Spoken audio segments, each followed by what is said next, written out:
अस्सलाम वालेकुम, कैसे हैं आप सब? उम्मीद करती हूँ आप सब खैरियत से होंगे। मैं भी अल्हम्दुलिल्लाह बिल्कुल ठीक हूँ। आज मैं आप लोग के लिए लेकर आई हूँ कराची की मशहूर शिनवारी मटन कढ़ाई की रेसिपी। तो चलें वीडियो स्टार्ट करते हैं।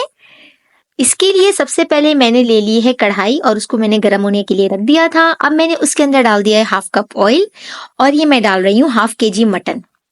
मटन डालने के बाद हम इसके अंदर डालेंगे नमक और फिर डालेंगे अदरक लहसुन का पेस्ट। और अदरक लहसुन का पेस्ट इसमें डालने के बाद हम इसको अच्छे से मिक्स कर लेंगे। हमने करना है सबसे पहले मटन को फ्राई। जब हमारा मटन फ्राई हो जाएगा तो कढ़ाई में बहुत ही जबरदस्त सा फ्लेवर आ जाएगा, क्योंकि अगर हम मटन को फ्राई नहीं करते हैं तो एक स्मेल होती है जो इसमें रह जाती है। हमने मटन को जब अच्छे से फ्राई कर लेना है तो फिर आप देखिएगा ये क्या ही शानदार कढ़ाई तैयार होने वाली है। आपने वीडियो के साथ एंड तक बने रहना है, कोई स्टेप मिस नहीं करना। मैंने इसको 10 मिनट के लिए कवर कर दिया था। 10 मिनट बाद देखें हमारे कुछ इस तरह की शक्ल आएगी हमारे मटन की। और अब हमने इसके अंदर क्या करना है, डाल देना है पानी, क्योंकि मटन अभी गला नहीं है, सिर्फ मैंने इसको फ्राई किया था। हमने मीडियम टू लो फ्लेम पे इसको पकाना है जब तक ये टेंडर ना हो जाए मटन। 30 मिनट्स लगे थे अप्रोक्सीमेटली मटन को टेंडर होने में। अभी आपको मैं दिखाती हूँ कि कितना जबरदस्त टेंडर हुआ है। ये देखिए माशाल्लाह जबरदस्त टेंडर हो गया। मुझे ऐसा ही मटन चाहिए था। अब मैं इसके अंदर डालूंगी टमाटर। ये 5 टमाटर हैं जिनको मैंने 2 पीसेस करके डाल लिया है, क्योंकि इसमें जो थोड़ा पानी मैंने रहने दिया था, अब इसी पानी में जो है वो टमाटर सॉफ्ट हो जाएंगे और हम इजीली इनका जो छिलका है वो रिमूव कर लेंगे। अभी मैं इसको कवर कर रही हूँ 5 मिनट के लिए, ताकि टमाटर सॉफ्ट हो जाए। ये देखिए 5 मिनट बाद जब मैंने कवर उठाया है तो ये सॉफ्ट हो गए। अब मैं सारे छिलके वगैरह इसके रिमूव कर लूंगी और फिर फ्लेम को करना है मैंने हाई और फिर इनकी करनी है भुनाई। हमने बहुत अच्छे से भून लेना है। अभी मैंने इसमें कुछ भी नहीं डाला अदरक लहसुन और नमक के अलावा, जैसे कि आप लोगों को नजर आ रहा है। वीडियो आपको अच्छी लग रही है तो लाइक कर दीजिए, नहीं किया मेरे चैनल को सब्सक्राइब तो सब्सक्राइब भी कर लीजिए, क्योंकि इस चैनल पे मिलती हैं आपको इजी और क्विक रेसिपीज।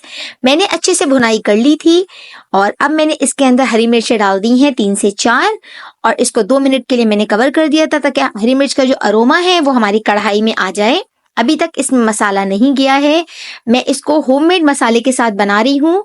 अब मैं इसके अंदर डाल रही हूँ कढ़ाई मसाला। ये तकरीबन बना था 3 से 4 टेबल स्पून आपने भर के डालना है। ये कढ़ाई मसाला मैंने कैसे तैयार किया है डिस्क्रिप्शन बॉक्स में मैंने मेंशन किया हुआ है।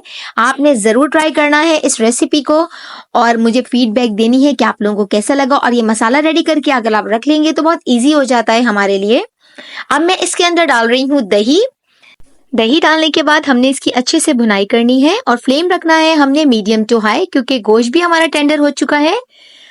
आप इस रेसिपी को ट्राई कीजिएगा और मुझे बताइएगा कि आप लोगों को कैसी लगी। ये बिल्कुल ही वैसा टेस्ट आने वाला है जैसा आप जाके खाते हैं। अब खुद बनाएं और खाएं। अब मैंने इसके अंदर डाल दी हैं बड़ी हरी मिर्चें। बस माशाल्लाह हमारी मटन चिनवारी कढ़ाई तैयार हो चुकी है। आप लोग रेडी हो जाइए, फाइनल लुक आने वाला है जो ले आएगा आप लोगों के मुंह में पानी। ये देखिए माशाल्लाह जबरदस्त सी चिनवारी कढ़ाई हमने घर में तैयार कर ली है। कितनी जबरदस्त लग रही है ये, जितनी जायकेदार मजेदार देखने में लग रही है उतनी ही खाने में भी थी। गरम गरम नान के साथ इसको सर्व करें।